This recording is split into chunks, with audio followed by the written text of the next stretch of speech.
Wait gain, unwanted facial hair, acne, ये सब symptoms आपको भी होंगे। लेकिन अगर आप इन सब से परेशान हैं तो ज़रूर अपना अल्ट्रासाउंड करवाएं। हो सकता है कि आपको पॉलीसिस्टिक ओवरी सिंड्रोम हो। मेरा नाम मलाइका अज़हर है और मैं माहिर ग़िज़ायात हूँ। आज हम बात करेंगे कि वो कौन से सिम्टम्स और साइंस हैं जो हमारी बॉडी हमें ये सिग्नल दे रही है कि आपको पॉलीसिस्टिक ओवरी सिंड्रोम हो सकता है और किस तरह से उन सिम्टम्स को मैनेज किया जा सकता है।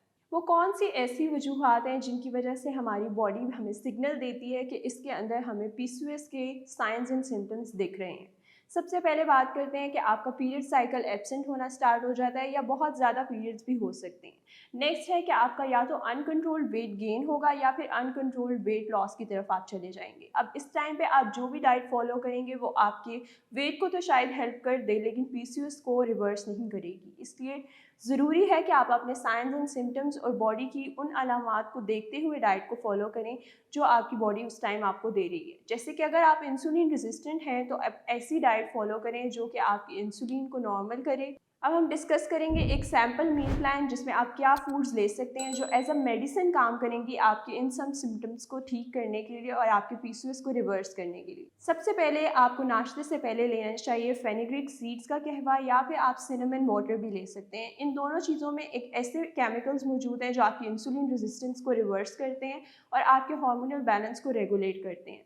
उसके बाद ब्रेकफास्ट में आपको ज़रूर एक प्रोटीन रिच मील लेना चाहिए जिसके अंदर आते हैं अंडे या कबाब जिनको आप रोटी या ब्रेड के साथ ले सकते हैं और ज़रूर अपनी अंडे में सब्ज़ी का इस्तेमाल भी ज़रूर करें क्योंकि उसके अंदर होते हैं कुछ ऐसे फाइटोकेमिकल्स जो आपकी बॉडी को एंटीऑक्सीडेंट्स प्रोवाइड करते हैं। इसके बाद आपको एक स्नैक में फ्रूट बाउल लेना चाहिए जिसके ऊपर आप सीड्स को स्प्रिंकल करके ले सकते हैं या फिर उनको दही के साथ इनटेक कर सकते हैं।